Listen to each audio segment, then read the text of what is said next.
नेहा को medical college में दाखिला मिल गया था। वह और घर के लोग फूले न समा रहे थे। अच्छा रैंक पाने के लिए उसने 2 वर्षों तक इंतजार किया था। नेहा इसीलिए भी खुश थी कि अब स्कूल ड्रेस से छुटकारा मिला था।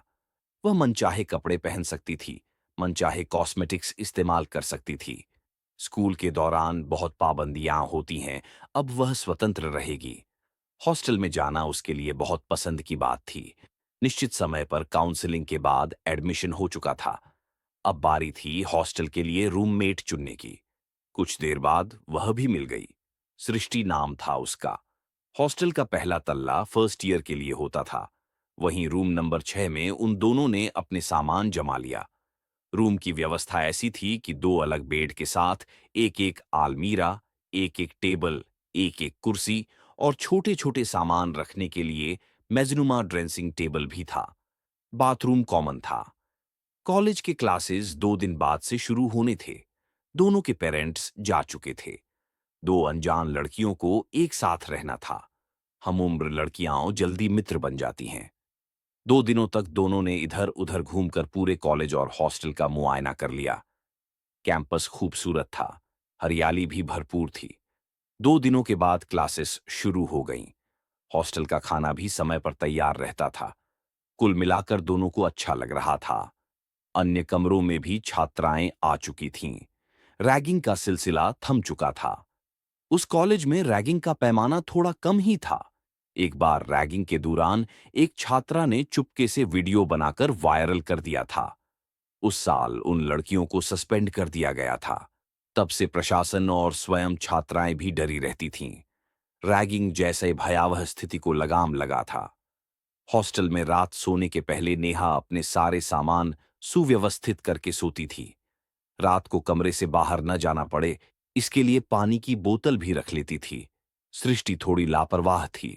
उसके सामान इधर उधर बिखरे पड़े रहते, किंतु वह अपनी तरफ जैसे भी रहे, नेहा को फर्क नहीं पड़ता था। अक्सर वह रात को पानी पीने नहीं ही उठती थी। एक रात उसकी नींद खुली और उसे प्यास लगी। उसने बोतल उठाया, पर यह क्या? बोतल तो खाली थी। उसमें पानी की एक बूंद भी न थी। नेहा को थोड़ी झुंझलाहट हुई। सृष्टि भले ही अपना सामान जैसे तैसे रखे, लेकिन उसका रखा पानी पीना तो ज्यादती थी। उसे भी अपना बॉटल भरकर रखना चाहिए था। फिर उसने सोचा कि किसी को पानी के लिए नहीं टोकना चाहिए। उसे प्यास लगी होगी तो पी लिया होगा उसने। अब वह ध्यान देने लगी कि ऐसा अक्सर ही होने लगा था। पहले से ही हो रहा था शायद, क्योंकि वह पानी पिए या नहीं, बोतल हमेशा खाली ही रहती थी। एक रात नेहा कॉलेज के फंक्शन की वजह से थकी हुई थी, तो पानी नहीं रख पाई। रात उसे प्यास लगी तो तब उसे याद आया, लेकिन रात को वह अपना कमरा नहीं खोलती थी। मन मारकर फिर से सो गई। सुबह जब उसकी नींद खुली, तब वह बॉटल नीचे जमीन में गिरी हुई थी। उसे लगा कि खाली बोतल हवा के झोंके से गिर गई होगी। दूसरी सुबह तो हद ही किया सृष्टि ने। उसने नेहा की कंघी इस्तेमाल की थी। कंघी में लगे बालों से नेहा को पता चल गया। लिपस्टिक भी खुली थी। सृष्टि कमरे में नहीं थी कि वह पूछ पाती। वह सवेरे ही कहीं चली गई थी। यदि आज वह कमरे में होती तो आज नेहा चुप नहीं रहने वाली थी। थोड़ी देर बाद सृष्टि घबराई हुई कमरे में आई और बोली, घर से फोन आया था नेहा। मम्मी सीरियस हैं, मुझे थोड़ी देर में निकलना होगा। अभी मैं वार्डन से यही पूछने गई थी। नेहा उससे कुछ पूछ न सकी। सृष्टि ने बैग में थोड़े कपड़े डाले और निकल गई। उसके जाने के बाद नेहा ने सब कुछ व्यवस्थित कर लिया। उसके बाद क्लास के लिए निकल गई। शाम को आने पर अपनी दिनचर्या के मुताबिक उसने बोतल में पानी रखा। अपने कॉस्मेटिक्स ठीक ढंग से सजाकर अपनी पढ़ाई करने लगी। पढ़ते पढ़ते उसकी आंख लग गई और वह सो गई। आधी रात को उसकी नींद खुली तो कमरे की बत्ती बुझी हुई थी। मैंने तो बत्ती नहीं बुझाई थी, फिर कैसे? सोचती हुई वह स्विच बोर्ड की ओर बढ़ी। उसने बत्ती जलाई। पानी की बोतल खाली थी। ये देख नेहा की आंखें विस्फृत रह गईं। उसने इधर उधर देखा। शायद वह पानी रखना भूल गई होगी। यही सोचकर वापस बेड पर आ गई। उसने बत्ती जली ही छोड़ दी। काफी देर तक उसे नींद नहीं आई। वह आंखें बंद करके पड़ी रही। अचानक बत्ती बुझ गई। नेहा को लगा कि बिजली चली गई होगी। वह उठी नहीं। कुछ देर बाद उसे नींद आ गई। सुबह उठने में थोड़ी देर हुई। घड़ी की ओर देखा तो ब्रेकफास्ट का समय हो चुका था। जैसे थी वैसे ही कमरा बंद करके ब्रेकफास्ट के लिए चली गई। वापस आकर क्लास के लिए तैयार भी होना था। उसने जल्दी से स्नान किया और ड्रेसिंग टेबल के पास पहुंची। उसके सारे कॉस्मेटिक्स बिखरे पड़े थे। फाउंडेशन की शीशी खुली थी। लिपस्टिक भी खुला था। काजल स्टिक भी एक और लुढ़का पड़ा था। और तो और कंघी में भी कुछ बाल लगे थे। यह सब देख नेहा हैरान रह गई। अब तो सृष्टि भी नहीं थी तो ये सब कैसे? उसने इधर उधर देखा। उसकी आंखें फैल गईं जब उसने देखा कि सृष्टि के बिस्तर पर सिलवटें पड़ी थीं, जैसे अभी अभी कोई सोकर बाहर गया हो। नेहा का कलेजा धक धक करने लगा। उसने हड़बड़ी में मां को फोन लगाया और सारी बातें बताईं। नेहा, तुम्हारी कोई दोस्त होगी बेटा, मम्मी ने कहा। नहीं मां, मेरी रूममेट सृष्टि घर गई है और मैंने रूम का दरवाजा लॉक करके रखा था, वह घबराई आवाज में कहे जा रही थी। तो ऐसा करो, ये बातें अपनी वार्डन को बताओ।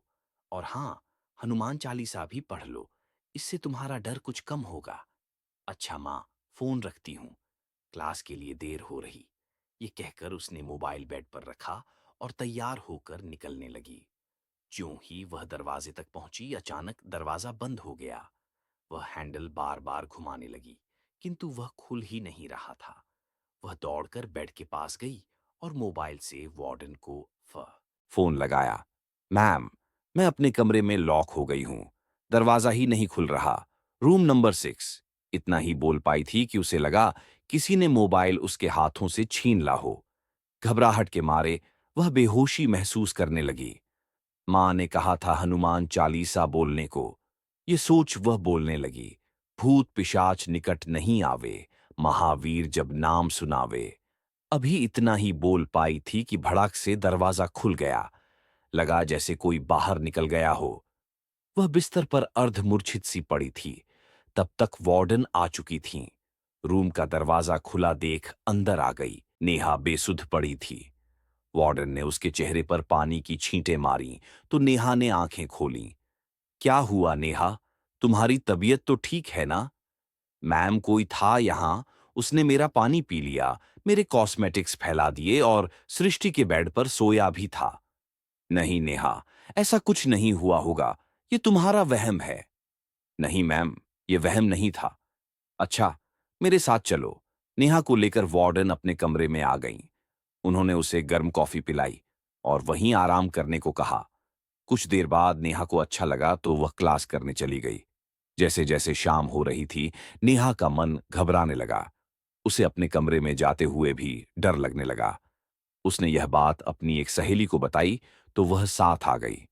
नेहा ने अपना बॉटल लिया, सारे बिखरे सामान आलमीरा में बंद करके ताला लगा दिया, बिस्तर ठीक किया और उसी सहेली के साथ उसके कमरे में आ गई। आज उसे अकेले रहने की हिम्मत नहीं थी। वार्डन ने भी अनुमति दे दी कि वह उसी सहेली के रूम में रात को सो जाए। रात हुई। नेहा की आंखों में नींद नहीं थी, बस आंखें बंद करके लेटी हुई थीं। रात गहराने लगी तो धीरे धीरे नींद की आगोश में आ गई। नींद में ही उसे लग रहा था जैसे कोई पानी मांग रहा हो। उसने सोचा कि वही सहेली होगी, पर वह तो गहरी निद्रा में थी। फिर कौन था? उसका दिल जोर जोर से धड़कने लगा, किंतु उसने सहेली को जगाना उचित नहीं समझा। कुछ ही देर बीते थे कि उसे लगा जैसे उसके कमरे का आलमीरा का दरवाजा कोई जोर जोर से झकझोर रहा था। वह निष्प्राण सी पड़ी थी। एकाएक आवाजें आनी बंद हो गईं। वह चुपचाप सुबह होने का इंतजार करने लगी। सुबह हुई तो सहेली ने कहा, गुड मॉर्निंग नेहा, रात अच्छी नींद आई ना? नहीं, कोई पानी मांग रहा था और मेरे कमरे में कोई मेरा आलमीरा झकझोर रहा था। अच्छा, पर मुझे तो कुछ भी सुनाई नहीं पड़ा। चलो, तुम्हारे रूम में चलते हैं। आगे आगे उसकी सहेली थी और पीछे डरती हुई नेहा जा रही थी। सहेली अंदर जाकर उल्टे पैरों वापस आ गई। क्या हुआ? कहती हुई नेहा रूम के दरवाजे पर आ गई। आज भी बिस्तर पर सलवटें पड़ी थीं। नेहा का आलमीरा खुला था और टूटा ताला वहीं पर गिरा हुआ था। दोनों सहेलियां दौड़कर वार्डन के पास पहुंचीं और सारी बातें बताईं। वार्डन ने सब कुछ अपनी आंखों से देखा। जल्दी नेहा के घर में फोन करके वार्डन ने बताया कि यहां कुछ तो हो रहा। आप नेहा को ले जाइए या यहां आकर 2-3 रहकर सब कुछ देखें। शाम होते होते नेहा के पेरेंट्स आ गए। उनके साथ तंत्र मंत्र जानने वाला भी कोई था। नेहा को देखते ही उसने कहा कि नेहा अकेली नहीं, कोई उसके बगल में खड़ी है। कौन? एक लड़की हाथों में पानी का गिलास लिए खड़ी है। उसके होंठ सूखे हैं, लगता है जैसे वह कितनी प्यासी है। ओह, अब क्या होगा? देखता हूं, कहकर तांत्रिक ने अपने झोले से एक लकड़ी निकाली और से जलाया। वह छटपटा गई। आग बुझाओ, वह जोर से चीखी। नहीं, पहले सबके सामने आओ। नहीं, वह मारेगी। कौन मारेगा? वही, जिसने रैगिंग के लिए मुझे एक बिल्ली के साथ कमरे में बंद कर दिया था। कहाँ है वह? यहीं खड़ी है, हरे सूट में। ठीक है, पर अब तुम सामने आओ ताकि वह भी तुम्हें पहचान सके। वह तुम्हें मार नहीं सकती। हम लोग हैं यहां पर। अचानक वहां पर हवा का झोंका सा आया और वह हाथों में गिलास लिए सामने खड़ी थी। हरे सूट वाली लड़की, जिसका अब फाइनल ईयर था, उसे देखते ही घबरा गई। उसे याद आया कि उसने उसे एक बिल्ली के साथ कमरे में बंद कर दिया था। उसके बाद कॉलेज में एक सप्ताह की छुट्टी हो गई थी। सभी अपने घर चले गए थे। स्टोर वाले उस कमरे की ओर किसी का ध्यान नहीं गया था। जब वापस कॉलेज खुला तो उस कमरे से वह लड़की और बिल्ली की लाश मिली। ये सब किसने किया, ये कोई नहीं जान पाया। प्यासी थी, बहुत प्यासी थी मैं। बिल्ली ने मेरा चेहरा नोच लिया था। मैं तड़प तड़प कर मर गई। मुझे प्यास मिटानी है और अपना चेहरा भी वापस सुंदर बनाना है। उस लड़की की ये बातें सबने सुनी। हरे सूट वाली लड़की का अपराध सबके सामने आ चुका था। अब तुम्हें क्या चाहिए? कैसे जाओगी यहां से? प्यास बुझाकर कैसे? उसी लड़की के हाथों से मुझे पानी पीना है और वही मेरा चेहरा संवार दे, फिर चली जाऊंगी। उस सीनियर लड़की ने उसे अपने हाथों से उसे पानी दिया, जिसे वह गटागट पी गई। अब चेहरा संवारने की बात हुई तो वह आगे बढ़ी। बिल्ली ने उसका चेहरा लहूलुहान किया हुआ था, जिसे देख वह चीख पड़ी। फिर भी उसने अपने दुपट्टे से उसका चेहरा पोंछा। उसका हरा दुपट्टा लाल हो चुका था। अब वह सिर झुकाकर हाथ जोड़कर उसके सामने खड़ी हो गई।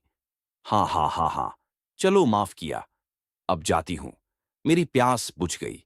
अब नहीं आऊंगी। उसके बाद सबने हवा का झोंका महसूस किया। अब वहां पर वह नहीं थी। रैगिंग का भयानक परिणाम सामने था, जो हॉस्टल के कमरे में दबा ही रह जाता। पर नहीं, अपराध कभी न कभी सिर उठाकर सामने आ ही जाता है।